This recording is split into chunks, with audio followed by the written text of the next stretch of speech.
Ok, Shabbat Shalom. Bueno, hermanos, hoy estamos en un Shabbat muy especial porque ahorita que se acabe el día, que ya falta poco, vamos a quedarnos a celebrar la cita de Shavuot. Vamos a hacer una pequeña repaso de lo que tenemos que saber para este día. Mientras tanto, vamos a estudiar la sección de los profetas del día de hoy. Acuérdense que esta sección se llama Haftarah y está ubicada en el capítulo del profeta Hosea. Estamos usando pues las palabras hebreas para que nos vayamos familiarizando con todo ese contexto de lo que, en el cual fue dada la palabra de Dios desde sus inicios, antes de que pasara al castellano, antes que pasase al griego. Esto se escribió en hebreo y se ha de entender en lengua hebrea. Por eso usamos términos en hebreo, ¿no? Es inevitable. Ok, les quiero de todas maneras precisar que en el texto hebreo, el capítulo 2 empieza desde donde dice: y será el número de los hijos de Israel. Yo creo que en castellano arranca como en el 1.17. No sé. Yo recuerdo que muchas versiones castellanas no coinciden. Búsquense donde dice: y será el número de los hijos de Israel como la arena del mar. El 1 llega hasta 11. 1.11, entonces es como el 2.10. 2.10 allá, ok. Busquen en sus Biblias castellanas, si no coincide, el 2.1 aquí en hebreo puede ser el 2.10 en sus Biblias. ¿Por qué no coincide? Porque a la hora de traducirlo, el traductor como que no se fijó en el texto hebreo, ¿no? Yo no dejo otra explicación, ¿cierto? Porque ya esto estaba dividido antes de que el traductor castellano hiciera su trabajo. O sea, 2.1. 2.1 que allá es 2.10. Aquí comienza el día y ahora descubriré yo su locura. No, ese no. Es el 2.1 entonces ahí, mira a ver. 2.1. Y será el número. 1.10. vosotros, hermanos. 1.10. A 1.10. Bueno, es que yo no sé cuántas versiones tienen tan diferentes.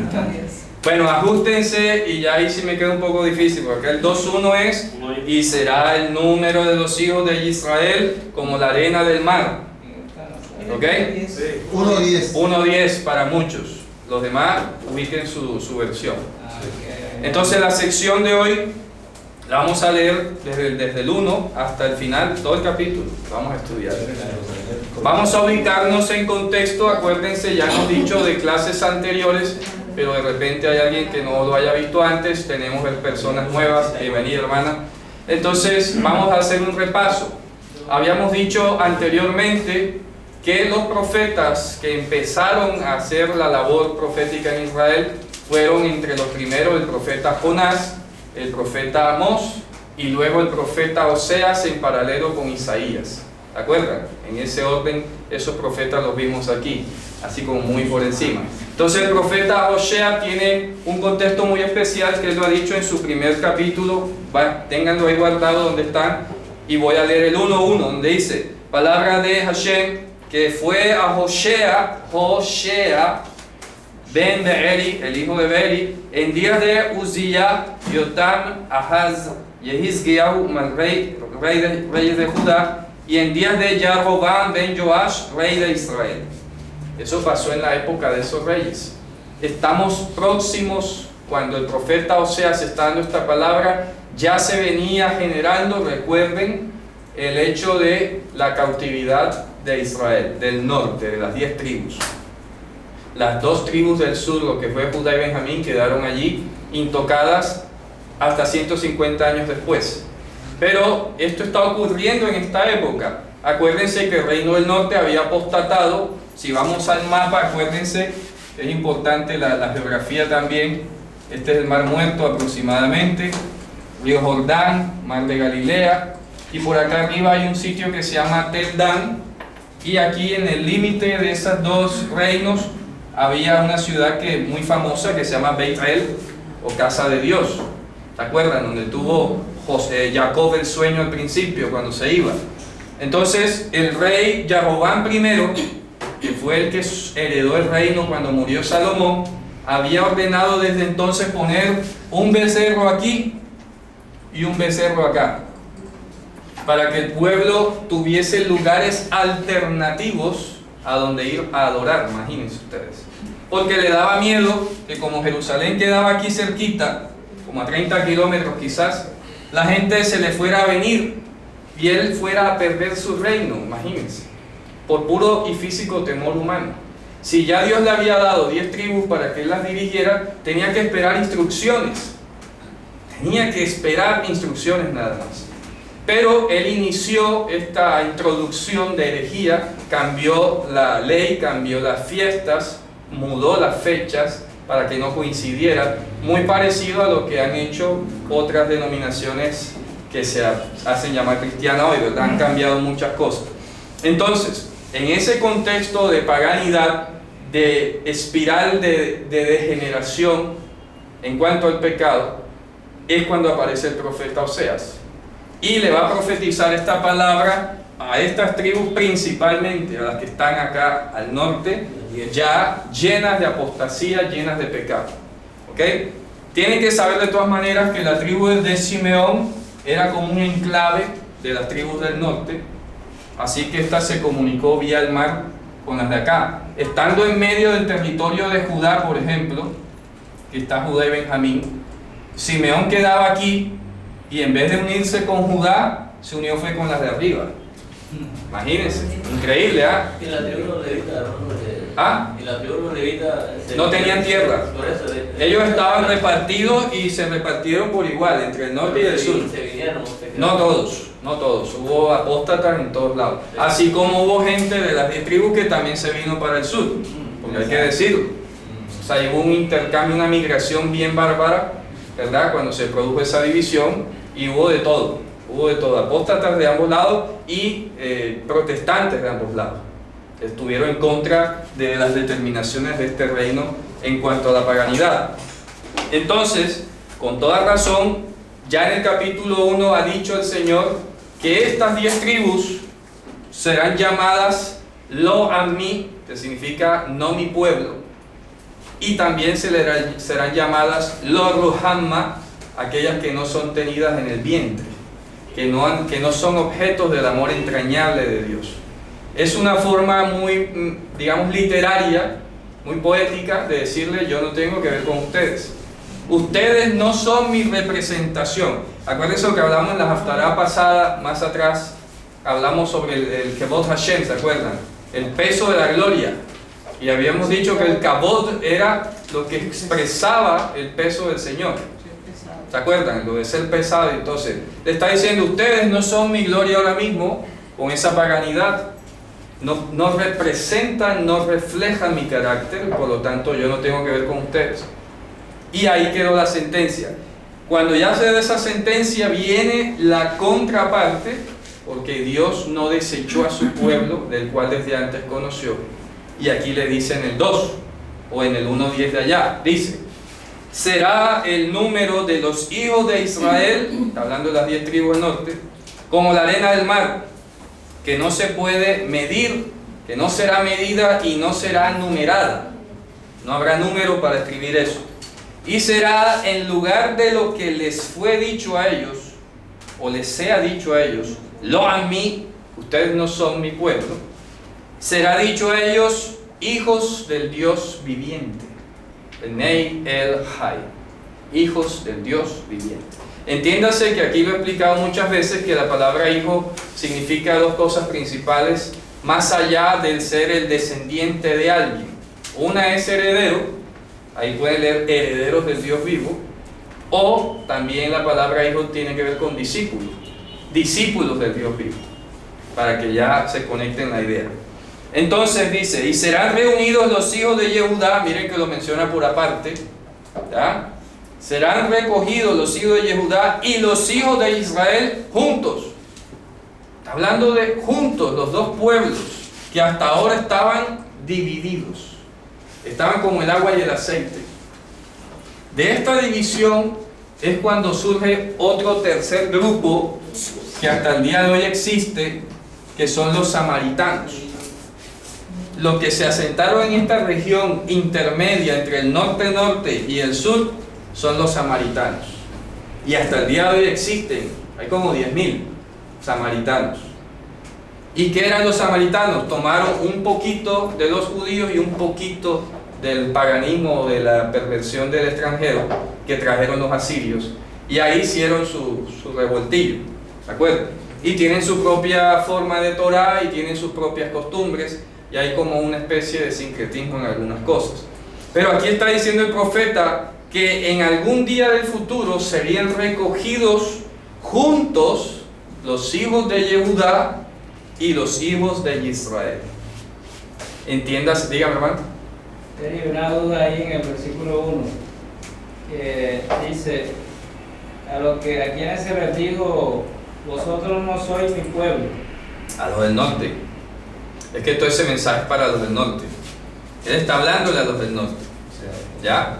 Y luego está diciendo, como sabe que hay un pueblo del sur que es Yehudá, está diciendo, en el futuro serán recogidos los hijos de Israel y los hijos de Yehudá juntos. En ese momento le dijo así. Claro, serán recogidos en el futuro. Mira lo que viene a continuación, porque sabemos que es al futuro y no en este momento, porque además, cuando las 10 tribus son llevadas cautivas a Siria, nunca más regresaron.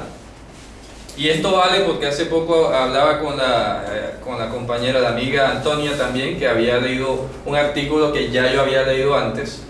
Y hay algunas publicaciones de páginas judías que se llaman judíos.com, Judío Hoy, Judaísmo Hoy, etcétera, etcétera.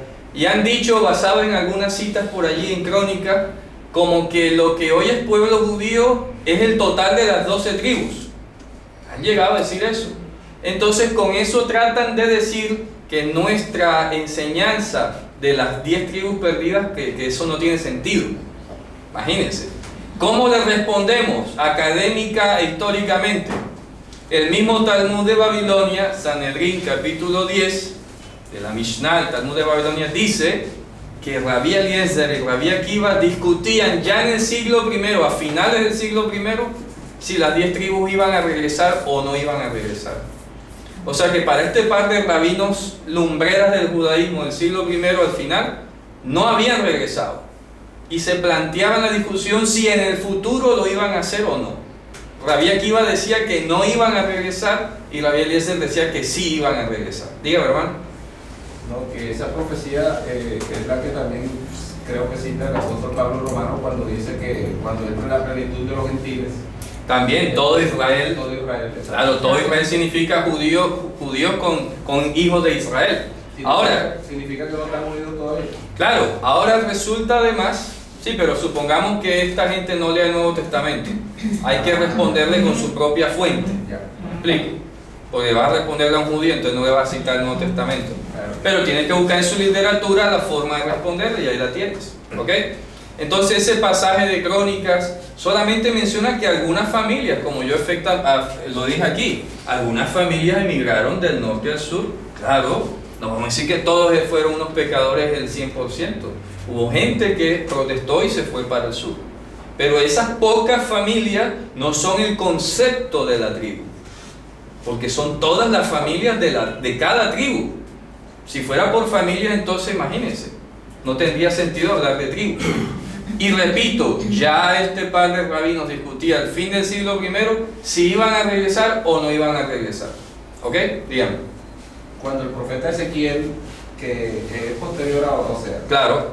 él Claro. dice, cuando él hace la señal de los dos palos que dicen que ellos serán uno. Claro, primero, es correcto. Ahí no habían regresado. no habían regresado. Y ya estaban estos a punto de irse para Babilonia, ¿verdad? Pero entonces, como apelan de que el libro de Crónicas se escribió después de que vinieron de Babilonia, entonces por ahí se tratan de meter, repito, es que son muy ingeniosos, dígame. ¿Por qué tiempo es esto? ¿Ah? ¿Por qué tiempo es esto?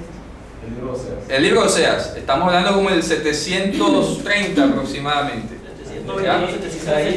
Isaías 27:12 tiene que ver con el futuro. Claro, serán reunidos uno a uno los hijos de Israel. Donde será en aquel día que trillará el Señor desde el río Éufrates hasta el torrente de Egipto, y vosotros, hijos de Israel, seréis reunidos uno a uno. Ya ves que Isaías es paralelo con Oseas. Tiene Están que ver- hablando en la misma tónica. ¿Está claro? ¿Y con qué hace? ¿Ya? ¿De acuerdo? Exacto. Entonces, estamos viendo aquí algo importante, repito, y es que esta profecía está para cumplirse en el futuro. Por eso, y es un tema que hemos hablado acá con el Javier Cristian, no puede ser que nosotros ni ningún hermano se esté dejando confundir o mover por el hecho de que exista el Estado de Israel, y no está bien de que pretendan ver ciertas profecías como estas cumplidas allá, porque es que tienen que ser en conjunto las 12 tribus, y eso no ha ocurrido. Y repito, de los 16 millones de judíos que hay en el mundo, apenas 6 millones y algo viven en Israel, el resto está por fuera. A ver, yo pienso que la confusión de ver a los judíos como el pueblo de Israel es por el desconocimiento precisamente de la historia de ese pueblo, que claro, parte de Osea, es correcto, claro, después de la muerte de Salomón. Ya todos sabemos, como lo has explicado, se ha dividido el reino de David, de Salomón se divide en dos. claro. Quedan 10 al norte y 2 al sur. Claro. El problema es que hoy en día los hermanos están viendo a los judíos que están regresando a tierra de Israel como a Israel, como las 12 Como tribus. toda la nación. Ya me explico. Claro. Y hay que decir de que el reino del norte hasta el día de hoy no tiene identidad. Así es, no tiene. El judaísmo desde que fueron Llevados cautivos. A las naciones. A las naciones podemos contarlo, enumerarlo. Si hacemos un censo podemos definir Claro. cuántos hay, cuántos Sí, son, sí. etc. Pero a las 10 tribus no las puedes contar, Claro, no las puedes señalar, así es. no están identificadas. Es correcto. Ya en ninguna parte Así puede es. señalar Y nadie. ni siquiera el Estado actual de Israel está dividido por tribus. O sea, además de todo. Claro, que nada, hay una, quedaron No una está sola. dividido en tribus conforme al mandamiento bíblico. Así que eso no se puede considerar, repito, ningún cumplimiento de ninguna de estas profecías. Eso es otro evento que ha ocurrido allí bajo otros efectos, porque el Mesías dijo: ustedes no me verán de nuevo hasta que digan Baruch haba Beshem Adonai, bendito el que viene en el nombre de Adonai. Por eso tiene que estar ahí, pero no porque se haya cumplido algo de eso. No tiene nada que ver con Tiene nada que ver, no tiene nada que ver. Dígame. Sí, pero ese proceso va a ocurrir antes de que regrese más. Durante, cuando Él venga. Por eso es que muchos judíos también, y hay que decirlo, protestan, inclusive van un poco más allá, porque protestan contra la existencia del Estado de Israel, porque dicen que están atropellando la profecía de querer llevar a la gente a la fuerza allá, cuando los profetas y el mismo Talmud dicen que es el Mesías el que va a recoger a los dispersos de Israel. Imagínense, ¿ya?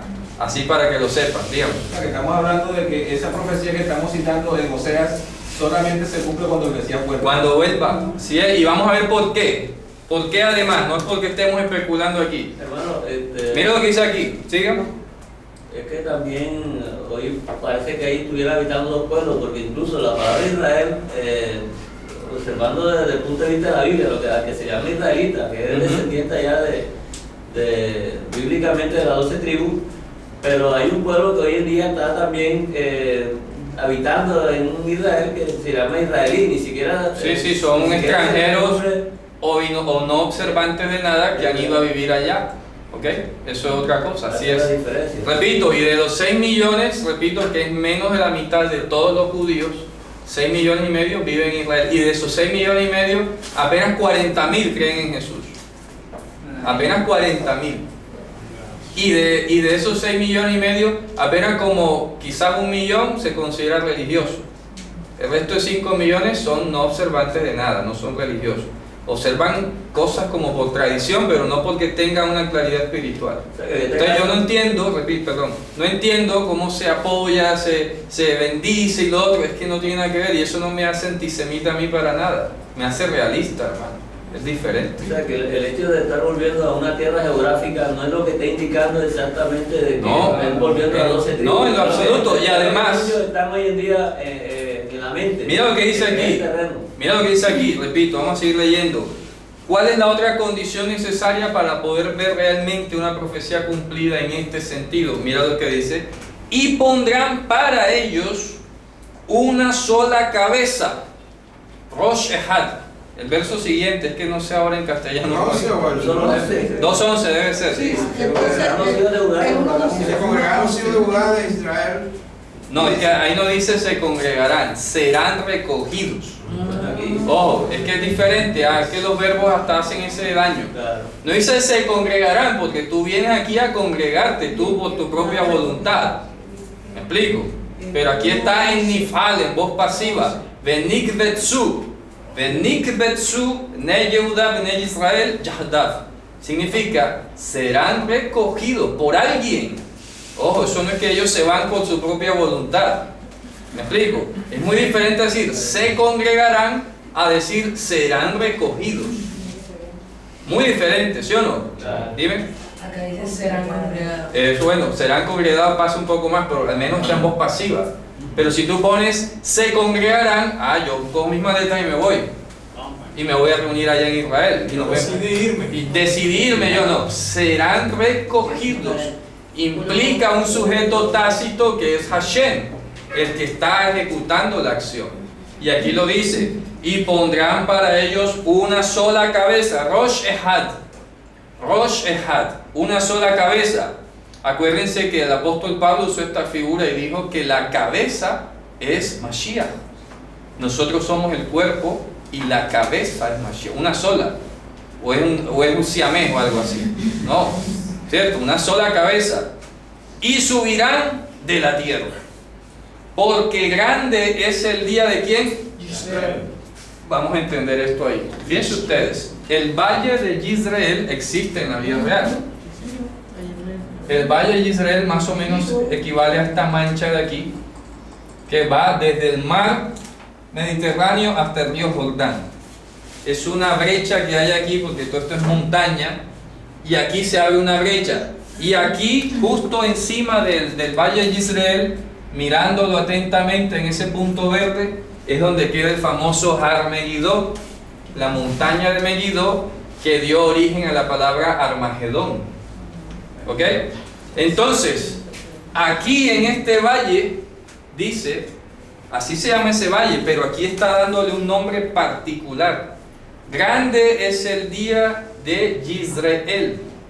Ahora ya esto no está hablando del valle, está hablándote de que este Yisrael es la cabeza. ¿Okay? ¿Cómo entonces relacionamos Porque acuérdense ese que... nombre con Ahora vas a verlo. Es que si tú te devuelves al capítulo 1, mira lo que dice el versículo 3. Fue pues y tomó a Gomer, hija de Diblaim, la cual concibió y le dio a luz un hijo. Y dijo Hashem, ponle por nombre a Yisrael, Yisrael, porque de aquí a poco yo castigaré a la casa de Jehú por causa de la sangre de Israel. y Y haré quebraré. cesar el reino de la casa de Israel. Correcto. Entonces esto es un hijo simbólico, porque acuérdense que esto es una visión que tiene el profeta. Él no se fue a acostar con ninguna prostituta ni nada.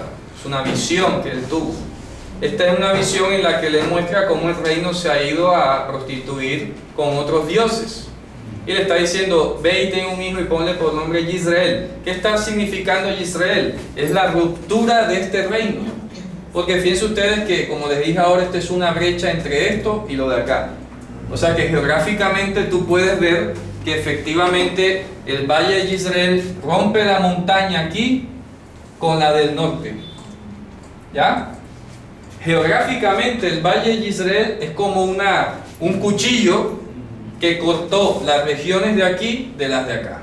Una cima. En pocas palabras, está rompiendo el reino del norte en dos. ¿Me hago entender? O sea que esto es súper simbólico y muy diciente. Por eso tiene relación ponerle así a un hijo figurado, a un hijo simbólico, porque este hijo, o en virtud de este hijo, es que este reino se va a acabar. Se va a partir en dos, se va a dividir. ¿Ok? Va a quebrarlo, por eso dice yo quebraré. Quebrar. Entonces, ¿qué significa Yisrael? Sorprendente. Yisrael significa Dios pondrá la semilla. Dios pondrá la semilla o la simiente, por si acaso le suena más familiar. Zera. Puede ser traducido también Dios siembra o simiente de Dios. Es que el verbo está en futuro. Ajá. Zera y Yisrael está en futuro. Dios pondrá, enviará, porque el verbo zara en hebreo no es sembrar una semilla, sino es tirarla, arrojarla. Porque en Israel no se sembraba como acá, que tú entierras la semillita. En Israel tú tirabas la semilla y luego arabas. Entonces él tirará la simiente, la está arrojando. Yisrael, Dios diseminará una ¿El verbo semilla. tirar cómo es? ¿Qué dijiste? Dará. Que no es cera. No, zera es el sustantivo. El sustantivo. Simiente. Y el verbo zara se escribe así. Ok. Y el futuro es Yisra. Yisra. Tercera persona. ¿Sí? Yisrael. Dios dispersará la semilla, la echará, la arrojará. Por eso pongo aquí muy neutral, Dios pondrá la semilla. Simplemente la pondrá. Él la cortará. Esta semilla es el concepto que viene desde Génesis. La simiente prometida. ¿Ya? Y está diciendo que es en virtud de lo que representa esta semilla que este reino de iniquidad iba a llegar a su fin. Pero ese quebrantamiento de ese reino no iba a implicar muerte. Claro, no era para muerte, era para Si está prometiendo una semilla es para acabar con la corrupción y la iniquidad de las tribus, correcto, de ese reino y restaurarlo. Ya. ¿Explico? O sea, Es una ira. Dice, bueno, ahora que este iba el que va a hacer, una vez que nazca voy a desaparecer a esas 10 tribus. Nada. No. Todo lo contrario. Todo lo Por eso es contrario. que previamente dice, y serán recogidos los hijos de Israel y los hijos de Judá, porque grande será el día de Israel. ¿Ah? ¿Por qué va a ser grande? Porque Él es el que los va a recoger juntos. Por eso es que va a ser grande. No por la ruptura histórica que va a producir aquí. No, es por lo que viene después de eso. ¿Está claro? Lo que va a causar la semilla. Lo que va a causar la semilla cuando venga. Sin decir qué fecha vendrá. Sin decir en qué fecha va a venir. Sí, Eso quedó para el futuro. Entonces dice, digan a vuestros hermanos entonces, a mí, que significa pueblo mío, y a vuestras hermanas, Rohama. ¿Cuándo le iban a decir eso? En el futuro. En un futuro, cuando viniese la semilla que Dios había prometido, en aquel día, entonces podríamos llamarle a nuestros hermanos, a mí y a las hermanas Rohama. Fíjense ustedes, aquí le está dando esta palabra entonces que les llame a las tribus de Judá. Díganle a vuestros hermanos, o sea, a los del norte, díganle a mí y díganle en el futuro Rohama. Es un mandamiento para los que todavía no han dejado de ser hijos. Hermano, aquí Ya. dice que Ruhamba traduce compadecido. No, No es así. les explico, la palabra Ruhama es una voz pasiva en hebreo, es un edificio de voz pasiva, y viene la palabra Rehen, que es vientre materno, de ahí sale el verbo Riham, que es sentir amor entrañable, y Ruhama es aquella persona por la que se siente el amor entrañable. O sea, es una voz pasiva, ¿no? Entonces no es compadecida, es como muy simple. Está hablando de una persona que ha sido metida en el vientre, te llevo en las entrañas, como si estuviera Dios preñado en sentido figurado, ¿no? El verbo es riham. Riham en piel y Roham en pual. Voz pasiva, voz activa. Esos son, pues, En la activa es, Riham, piel. ¿qué significa? Eso, amar entrañablemente. Ok. Y Roham es la voz pasiva, el que lo recibe. Entonces dice el 4, bueno, el verso que sigue allá, debe ser el 13 de pronto. Bueno, dice, contiendan contra vuestra madre, contiendan, porque ella no es mi mujer y yo no soy su marido, su ish. Dice, para que aparte ella de delante de sí sus fornicaciones y sus adulterios de entre sus pechos. Díganle, vayan allá. En pocas palabras, como decir, predíquele para que se arrepienta. ¿Ya? Dice, contiendan contra vuestra madre, ¿verdad? Para que aparte ella sus fornicaciones de delante de su rostro y sus adulterios de entre sus pechos. no sea que sea yo el que la desvista y la deje descubierta, y yo la presente como el día en que fue parida. Esto es súper poético. ¿Por qué? Acuérdense que el profeta Ezequiel allá en el 16 nos dice que Jerusalén, hablándole a Jerusalén, su madre era Etea y su padre Amorreo. Y esto vale pues también decirlo con mucha más razón para estas 10 tribus, ¿no? Entonces le está diciendo, pocas palabras, si yo termino de quitar mi presencia y mi palabra aquí, ustedes van a quedar como los típicos cananeos, típicos gentiles. Aquí no vas a ver nada de nada. Y lo que tú decías ahorita, las 10 tribus perdieron absolutamente toda su identidad con Dios. Eso es lo que está diciendo aquí. Dios los desvistió a ellos, los despojó. El verbo que sale aquí, hifshit, en hebreo significa cuando tú pelas el cordero y le quitas la piel, ¿ya? Le quitas todo lo que lo cubre. A eso se está refiriendo. Lo estás pelando, estás dejando en carne viva nada más. Dios ha quitado toda su protección y todo símbolo de cobertura. Por lo tanto, estas 10 tribus quedaron sin identidad, quedaron asimiladas como cualquier pueblo de la tierra. ¿Ok? Y ahora vale decir también que si hoy nosotros estamos apelando a la profecía de la reunión de las 10 tribus o de las 12 tribus, como decía el apóstol Pablo, esperanza que han de alcanzar nuestras 12 tribus, ¿cierto? Sirviendo a Dios juntas de día y de noche. Eso no se ha cumplido. Eso no quiere decir ahora que entonces, como alguna vez se pensó, y vale que todos lo sepan y lo escuchen, porque alguna vez hace muchos años se pensó como que entonces todos los que creían eran israelitas. No es así. Aquí no se trata de venirte a decir ahora tú eres un israelita y tienes sangre israelita. No. Porque hay gente que es gentil, no tiene genealogía de nada. ¿Qué vas a inventar? Ya, y hubo gente que se cambió el nombre y todas esas cosas. No se trata de eso. Dígame. Y también otra cosa que se ha ido a un lado extremo, que todos los que se creen creyentes ahora en el Mesías y conocen algunas cosas de hebreo, ahora se creen en judíos.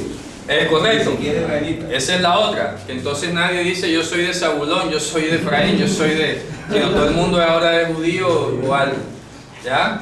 Deben de decir yo soy de la tribu de Manasés, ¿verdad? O alguien, pero claro, como no tiene nada de prestigio ni nada, entonces todo el mundo quiere ser judío también, ¿cierto? Bueno, sigamos. Luego dice el verso siguiente: no sea entonces que yo la ponga como el desierto, que la ubique como tierra seca y que la mate o le prive la vida con la sed. Dice literalmente: y a sus hijos yo no los lleve en el vientre, lo arrajen, porque son hijos de fornicaciones. Porque ella cometió promiscuidad o fornicación, la madre de ellos. Cometió hecho vergonzoso la que los llevaba en el vientre, porque dijo: andaré detrás de mis amantes. Acuérdense que en la haftará anterior, uno de los pecados que denunció el profeta fue ¿qué cosa? La obstinación del corazón. ¿Se acuerdan? La semana pasada lo vimos. Sí. La obstinación del corazón. No escuchar a Hashem, y peor que los padres que fue a adorar ídolos, fue seguir su propia obstinación. Aquí la obstinación la está proyectando simplemente hacia unos amantes. Estos amantes, de lo que está hablando aquí, son los asirios, los dioses extranjeros. ¿Ok? Para que se entienda el concepto.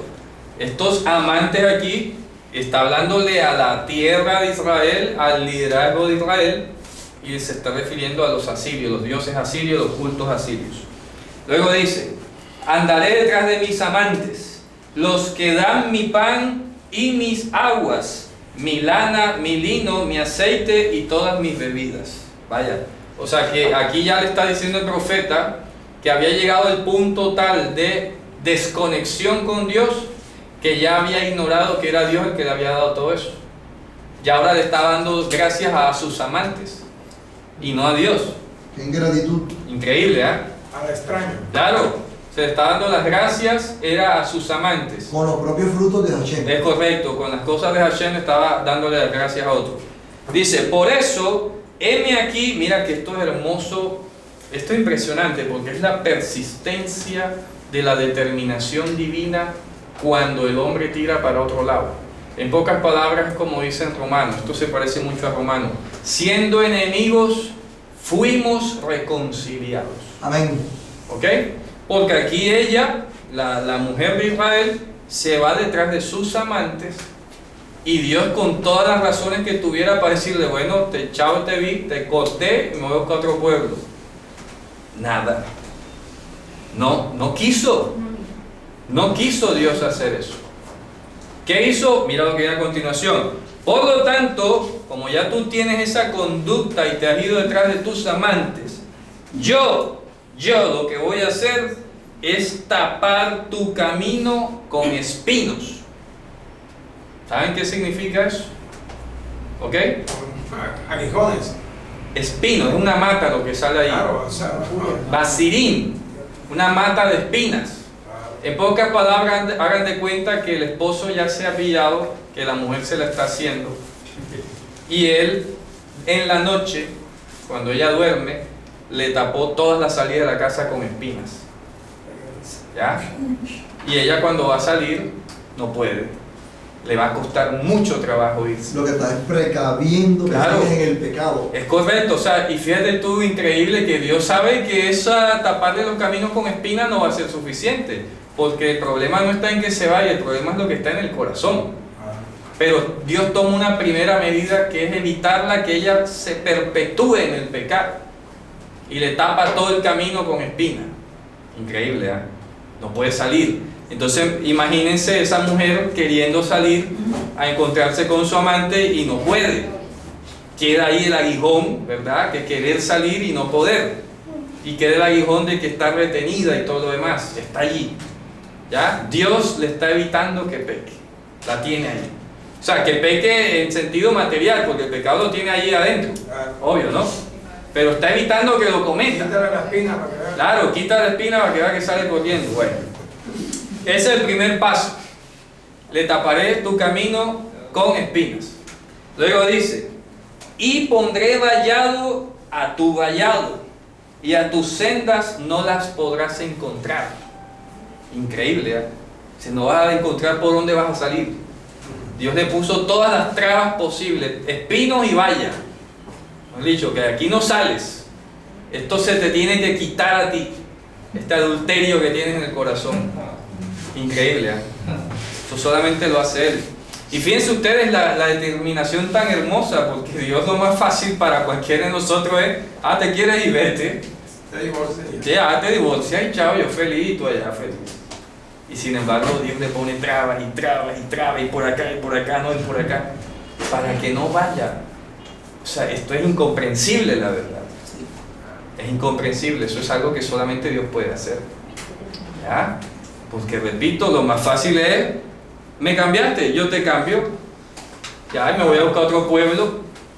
Pero fíjense que el apóstol Pablo dijo, no ha desechado Dios a su pueblo, el cual desde antes Él conoció. Entonces esto te da cuenta, te da testimonio a ti, que más allá de tu voluntad, pesa en la voluntad de Dios.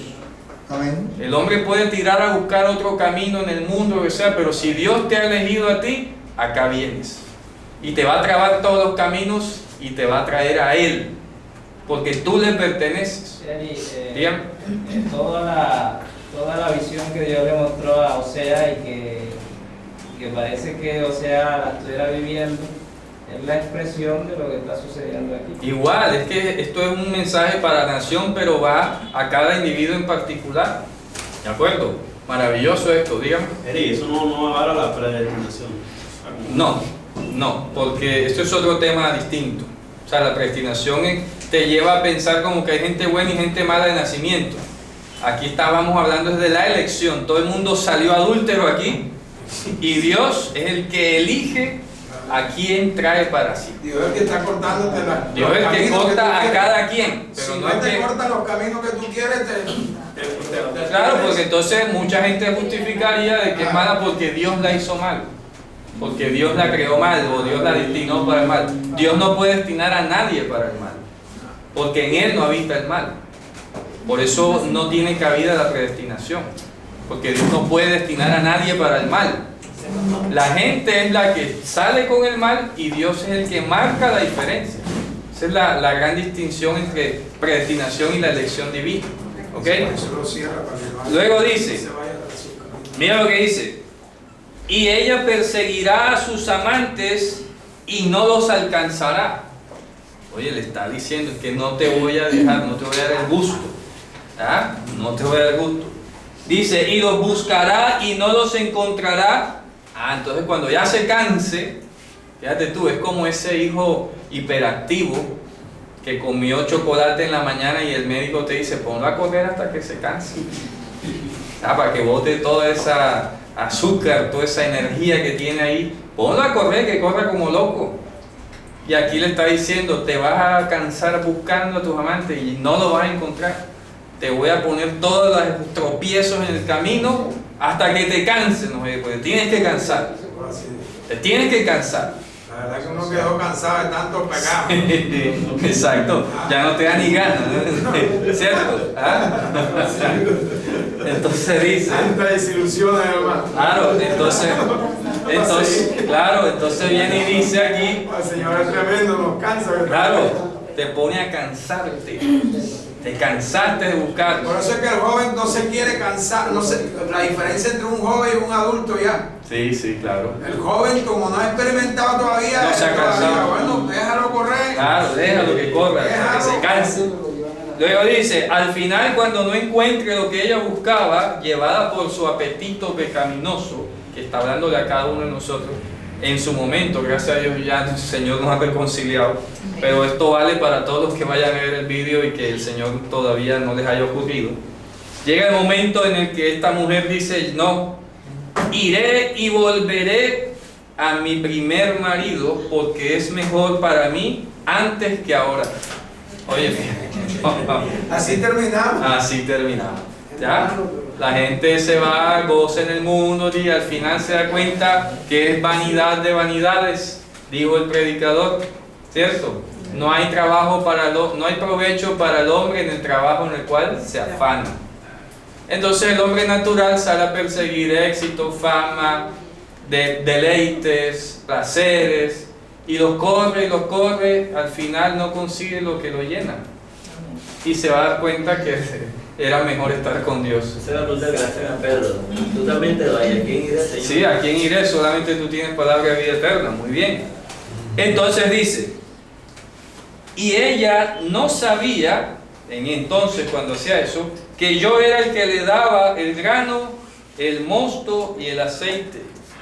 Y la plata que yo le multipliqué, lo que hizo fue que el oro se lo dedicaba a Baal.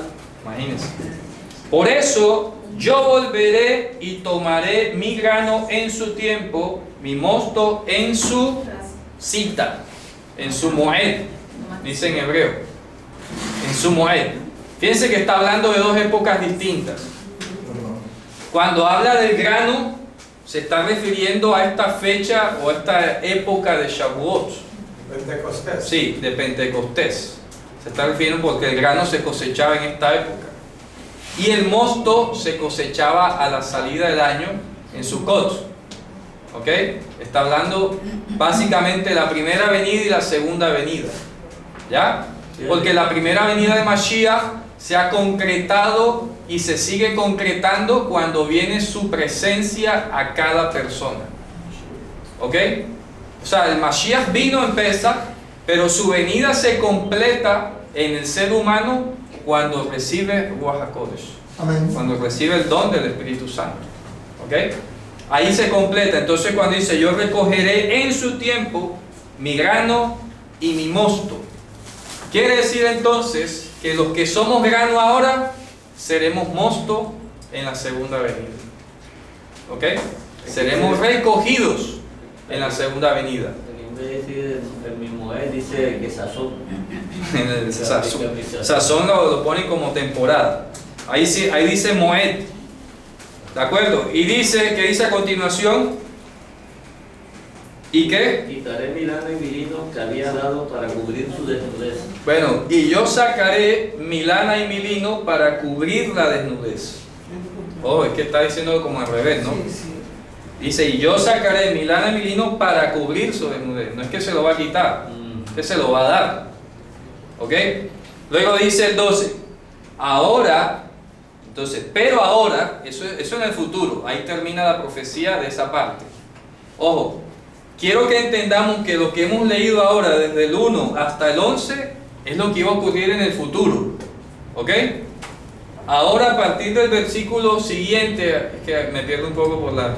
No sé qué verso es en castellano. Repite el último, por favor. Donde dice, nos ubicamos. yo sacaré mi lana y mi lino para cubrir la desnudez de ella. El 9 en castellano. Bueno, 9 allá, 2.9. Bueno, 2.9 hasta ahí. Hasta ahí llegó lo que va a ocurrir en el futuro.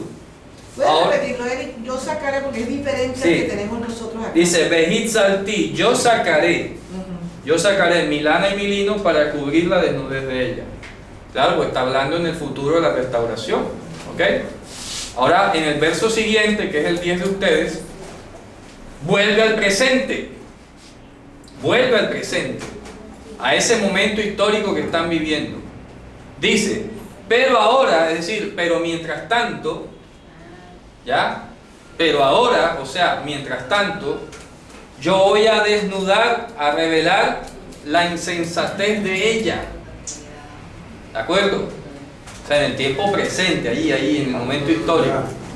Pero ahora yo voy a revelar la desnudez de ella a los ojos de sus amantes. ¿Te das cuenta que eso no puede ser en el futuro? Eso iba a ocurrir allí, en ese momento histórico. Sus amantes. Dice, y nadie la podrá sacar a ella de mi mano. Nadie la podrá sacar a ella de mi mano. Y yo haré cesar, Ishbati, todo su gozo, toda su dicha, su fiesta, su mes o luna nueva, sus Shabbats y toda su cita. Pero ¿cuáles se estará refiriendo aquí? Cualquiera que la Torah. No, se está refiriendo a las que ella adulteró. A las de Jeroboam. Las de ella, las que fijó Jeroboam. ¿Ok? ¿Ya? Porque son las que están mal. Acuérdense que él cambió los tiempos y la ley. Eso lo cambió. Ahora él dice, yo voy a hacer cesar de ella todo su gozo, el de ella, que no es gozo mío, es el gozo de sus tradiciones, sus fiestas, sus meses, sus Shabbat y todas las citas de ella, que no son las mías, son las de ella. Ella se inventó. La que ella se inventó. O sea, lo pagano. Claro, lo pagano. Correcto. Y dejaré solitaria su vid y su higuera, de las cuales dijo, son mi paga para mí que me dieron mis amantes. Vaya, fíjate tú. Y pondré por bosque, ¿verdad? Y los pondré por bosque, o sea que no va a crecer ningún fruto allí. Y los consumirá la bestia del campo. O sea, eso no va a poder disfrutar de eso es nada. Y dice, y yo visitaré contra ella todos los días de los Baales, a los que les quemaba incienso. Dice, porque ella apartó su argolla y su joyel y se fue detrás de sus amantes. ¿A qué se refiere eso? Resulta que dentro del lenguaje figurado judío, el joyel, el que iba aquí en la nariz, el nezem y la cadena, o los que iban aquí en el cuello, eran símbolos de la profecía. Oh, esto es simbólico. Entonces cuando dice que ella se apartó su nezem, es que no sé cómo traducirlo, hagan de cuenta el arito, la nariguera, eso, la nariguera está muy bien, la nariguera y el collar eran los profetas que le exhortaban a esta mujer que no se fuera. Ella lo que hizo fue que se quitó la decoración. Esta decoración es lo que Dios le daba y era nada más y nada menos que la profecía. Fíjense ustedes, ¿ya? Ella dice que entonces apartó sus joyas de encima de sí y se fue a buscar sus amantes. Usted está quitando a los profetas, no escuchó a los profetas, es lo que quiere decir ese dicho, ¿ya? Ahí lo dice, ¿no? Quitó su nezem, su nariguera y su collar y se fue detrás de sus amantes. Claro, para que no le identificaran como algo de Dios, No, yo soy una gentil, yo no tengo nada que ver. Aquí dice todo lo contrario. Sí. Dice, y la castigaré por los días en que se incensaba a los Baales y se adornaba de sus zarcillos, o sea, como que, y de su joyero, o sea, como que se vestía, se cambiaba y se iba para allá No, donde va es la al revés, sentido al revés. Eso es un análisis muy delicado de ese texto y es al revés. El zarcillo y el collar eran símbolos de los profetas y ella se los quitaba para irse a ver con los amantes. O sea, lo que está diciendo aquí, se está despojando de su identidad con Dios. Acuérdense por qué. Porque allá en Ezequiel precisamente, y en Isaías lo dice, que cuando Dios tomó a Israel como esposa, la adornó ¿con qué? Con esa joya. ¿Ya? Entonces tiene sentido quitarse esas joyas como para mostrar yo no estoy casada y poder seguir con los amantes. ¿Sí me hago entender? Porque por ejemplo en la India hasta el día de hoy las mujeres que se ponen un puntico aquí quiere decir que están casadas. ¿Ya? Las islámicas que se tapan la cara quiere decir que están casadas. Una mujer islámica quitarse su velo o una mujer hindú quitarse su puntico es negar que está casada. ¿Me explico? Por ejemplo, las negras, hace poco me enteré que las negras, según donde tengan el moño, dan a entender si están casadas o solteras. Yo no sabía. Uno ve los moños y los ve todos iguales. Pero una de ellas explicó, no, mira, si el moño está aquí, es casada. Si está aquí, está soltera. Si está acá, está viuda. Si uno no se entera, ¿cierto? ¿Ya? Entonces, una negra... No tienes que ir a internet. ¿Ah? No tienes que ir a internet. Una vez, ya sabes. Claro, exacto. Entonces, la mujer casada, oye, y ahí lo dice también una parte de Isaías 60 y algo, dice, como una novia me decorará con sus joyas. ¿Ya? Lo dice, me gozaré en Adonai, me alegraré en el Dios de mi salvación, porque me adornará como una novia con sus joyas. Entonces el adorno de las joyas o de la mujer casada eran sus joyas. Quitárselas era indicio, no tengo marido. ¿Ya? No tengo marido. Entonces por eso el verbo que se tiene que traducir es, y ella se apartaba sus joyas para irse a encontrar con sus amantes. Y esta joya, en el sentido metafórico, lo que la hace de Dios es la profecía. Entonces se quitó la profecía, la palabra, quítame esto, yo no tengo nada que ver con Dios, porque tengo que irme a encontrar con mis amantes, los dioses extranjeros. ¿Está claro? Y en el verbo hebreo aparece el no hay. ¿El qué? En el texto hebreo aparece el no, ella se quitó. Claro, batah, ella se quitó, claro. Sí, aparece ahí. Claro, batah nisma beheliatá, batele jajarem mehabeya. Dice, y a mí, mira lo que dice a continuación el paralelismo, y a mí me olvidó. ¿Sí ves? O sea, se olvidó de mí. Me dejó de recordar, porque hemos hablado antes que el verbo olvidar no es tan exacto, sino en sentido de no recordar, de no tener presente algo. Entonces ella, cuando se quitaba las joyas, dejaba de tener presente. Oye, hoy es como quitarte el anillo de casado. Igualito, no vamos lejos. ¿Qué es lo que quiere dar a entender? Hey, si te quitas el anillo, nadie sabe que estás casado, ¿cierto? Y lo escondes, y cuando llega a la casa te lo pones igualito, para que se entienda el concepto. Beoti. ¿Ok? Beoti. No, Beotí. Y a mí olvidó ella. Luego dice, Beoti. por eso, he aquí, y esto aquí viene lo maravilloso. Fíjense que en la primera parte que leímos de lo que Dios va a hacer para impedir que ella peque, y no solamente impedir que peque, sino que además regrese a ella, habíamos dicho que él iba a tapar su camino con espinos y le iba a poner barandas y todo, ¿cierto? Para que ella no se vaya. Ahora viene y le va a atacar adentro el problema. Dice, por eso, retoma ahora para el futuro. Por eso, he aquí que yo le voy a persuadir y la voy a conducir al desierto y hablaré junto o sobre su corazón. ¿Sí ves? Le hablaré sobre su corazón. Y yo la pondré a ella a sus viñas, desde allí al valle de Ajor, por Petah Tikva, por puerta de esperanza. Fíjense ustedes, ¿qué es el valle de Ajor? Presten atención. Resulta que el valle de Ajor era el último valle limítrofe entre el reino del norte y el reino del sur.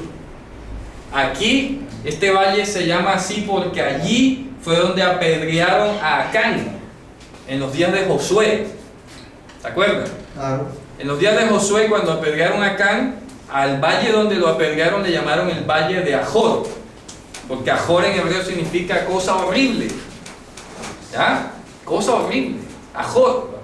Entonces está diciendo, yo la llevaré al desierto, le hablaré a su corazón y le pondré sus viñas desde allí, ¿verdad? Y el valle de Ajor será Petah Tikva, puerta de esperanza. El valle donde ocurrían las cosas feas va a ser ahora puerta de esperanza. Es una transformación impresionante. Te está diciendo que ese valle inhóspito donde ocurren cosas horribles, que es tu corazón, ¿ya? Porque el corazón del hombre donde salen los malos pensamientos, El adulterio. valle de Ajor. El valle de Ajor es el corazón del hombre, ¿ya? Dice que ese valle de Ajor lo va a poner como puerta de esperanza. Petah Tikva. ¿Ok? Dice, y ella responderá allí como los días de su juventud, o sea, cuando no se había hecho pagana, cuando no se había vuelto loca, y como el día de cuando ella subió de la tierra de Egipto. Uy, qué maravilloso, ¿eh? Una transformación espectacular. En pocas palabras está diciendo, voy a poner ese valle a reverdecer, ¿ya? Que antes era un peladero, un moridero allá, y donde ocurrían cosas extrañas y horribles, y lo voy a sustituir, lo voy a limpiar, voy a poner viñas allí, y voy a hacer que sea puerta de esperanza. Claro, porque resulta que cuando venían las naciones gentiles, una de las entradas más famosas era Jericó. Por ahí entró Josué, por ejemplo, cuando iban a conquistar la tierra de Israel. Entonces, como Jericó queda ahí cerca del valle de Ajor, está diciendo que la entrada de los gentiles que podían encontrar aquí en este punto un lugar de cosas tenebrosas y horribles, lo que iban a encontrar era puerta de esperanza. Espectacular, ¿cierto? En pocas palabras, llevándolo a cada uno de nosotros, quiere decir que el Señor, cuando nos transforma el corazón, quita de ser el valle de Ajor y cada uno de nosotros se vuelve Petah Tikva. ¿Ok? Puerta de esperanza. Como María Magdalena. Claro, entonces cada uno de nosotros, ¿cómo nos llamamos ahora? Petah Tikva. ¿Cierto? Voy a escribir la palabra, es bonita. Petah Tikva. Petah Tikva. Puerta de esperanza. La esperanza que han de alcanzar nuestras 12 tribus, sirviendo a Dios de día y de noche. Maravilloso, ¿eh? ¿Cierto? Dice, ella responderá allí como, claro, responderá, es decir, va a cambiar su conducta y va a responder como los días de su juventud, como el día que subió de la tierra de Egipto. Y en aquel día será dicho de Hashem, me llamarás Ishi, mi marido, mi varón perfecto, y no me llamarás más Bahalí, como mi amo, mi dueño. O sea, estoy aquí contigo porque sí. Fíjate tú el cambio de mentalidad. Ya no me vas a obedecer porque yo sea tu amo, porque yo sea tu jefe, porque yo me haya casado contigo o algo y ahora estás amargada aquí conmigo. No, ahora me vas a llamar con conciencia. Con conciencia, me vas a llamar Ishi. Dice, y yo apartaré los nombres de los Baales de su boca y no serán recordados sus nombres. Y yo cortaré para ellos una brit en aquel día, lo que hablamos ayer, ¿eh? ¿Da cuenta? Claro, una brit, una promesa, un testamento, en aquel día, con la bestia del campo y con las aves del cielo. ¿Saben quiénes son esos? Los gentiles. ¿Ya? Los gentiles son las bestias del campo y las aves del cielo. Como le dijo a Pedro, mata y come. Claro, se está refiriendo a los gentiles. Y con lo que se mueve en el suelo, ¿ok? Y el arco y la espada y la guerra los voy a quebrar de la tierra. O sea que se va a acabar los conflictos. Pero fíjate tú, los conflictos de la tierra, está hablando del valle de Ajor, está hablando de una metáfora del corazón de cada uno. ¿Ok? ¿Sí me explico? ¿Ya? Está hablando de las contiendas que hay en el corazón del hombre. Dice, y yo les haré habitar con seguridad, y yo te desposaré para mí, leolam, y te desposaré para mí en tzedek y en mishpat, ¿sí? Justicia y en debido proceso, con piedad y con rahamim, que es amor entrañable. Y yo te desposaré para mí con fidelidad, con emuná, dice allí, con emuná. Con fe, hermano. Y tú conocerás a Hashem. Y en aquel día yo responderé, dijo Hashem, yo responderé a los cielos y ellos responderán a la tierra, y la tierra responderá al grano, al mosto y al aceite, y ellos responderán ¿a quién? A Israel. A la semilla. Claro, a la simiente dice, y yo la llenaré a ella de simiente para mí en la tierra, y yo tendré misericordia de quien no tenía misericordia. Y yo diré a quien no era mi pueblo, pueblo mío eres tú, y él dirá, Dios mío. Wow. Eso es impresionante, ¿eh? Me eriza la piel. ¿Ah? Esto es una profecía magnífica. Eso es en resumen, hermano, El Evangelio. El Evangelio, el amor de Dios, la gracia. Siendo enemigos, fuimos reconciliados. Pero allá hay dos conceptos. Uno que llama Shiavino, que es cera, ¿cierto? Claro. Y el otro es que la restauración de que se habla aquí no se ha cumplido todavía, es apocalíptica. Se está cumpliendo.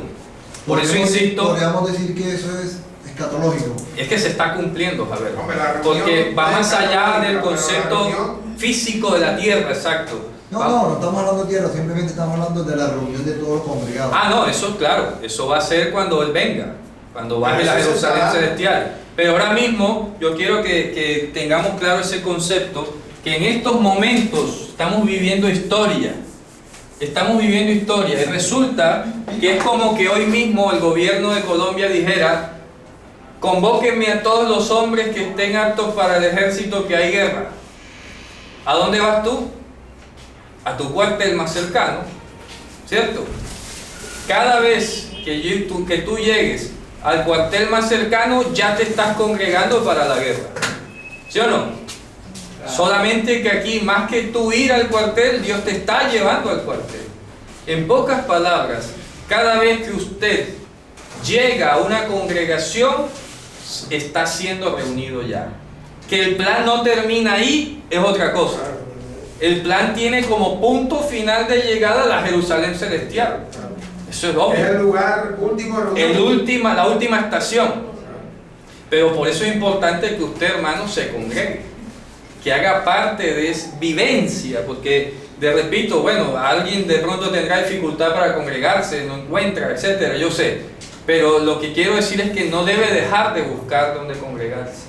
No se queda allí en la comodidad de su casa, a menos que, repito, se junte con otros hermanos, pero no se quede solo. Lo que quiero decir es que no se quede solo, porque hay hermanos que me han dicho, no, que nos hemos unido 2 o 3 familias, hombre, excelente, ¿no? Y ahí van, y se están congregando, pero lo importante es el concepto de que no estemos solos. No es bueno quedarse solo. Hay que buscar, aunque sea otra familia, 2 familias, 3 familias. Porque ese es el testimonio. Claro, no con el ánimo de fundar iglesias ni nada. No. Es con el ánimo Testificar. de testificar, de saber que estamos haciendo parte de un Estamos pueblo, siendo reunidos. Estamos siendo llamados. de uno en uno. De uno en uno. Como dice el profeta Isaías, ustedes serán recogidos de uno en uno, oh hijos de Israel. Amén. Bueno, hermano, esto es maravilloso, ¿eh? Entonces fíjese tú, cada vez que nos congregamos, cada vez que estamos haciendo parte del pueblo, estamos anunciando que nos espera una estación final en el mundo venidero, cuando venga Mashiach, que es la Jerusalén celestial. Amén. Dígame. O sea que podríamos resumir que desde el verso 1.10 hasta el 2.9 es futuro que estamos cumpliendo. Claro. Ese futuro permanente que se viene reuniendo. Después volvemos al 10, Un paréntesis. un paréntesis del 10 Del pasado. del pasado, ¿cierto? Claro. Hasta el 13. Ajá. Y luego recoge, y luego después en el vuelve. 14 vuelve y recoge el 14. Claro. Cuando dice, pero aquí yo la traeré y la llevaré al desierto y hablaré a su corazón y le daré Claro. sus viñas desde allí. El valle de Acores donde aquel muchacho que Claro. se robó un mapa Ajá. babilónico Claro. y entonces tuvieron una pérdida y lo apedrean. Claro. Josué le pregunta, ¿cierto? Confiesa, hijo mío, tu pecado y muere. Y muere, entonces lo mataron a piedra. Claro. Ese es el valle de Acor.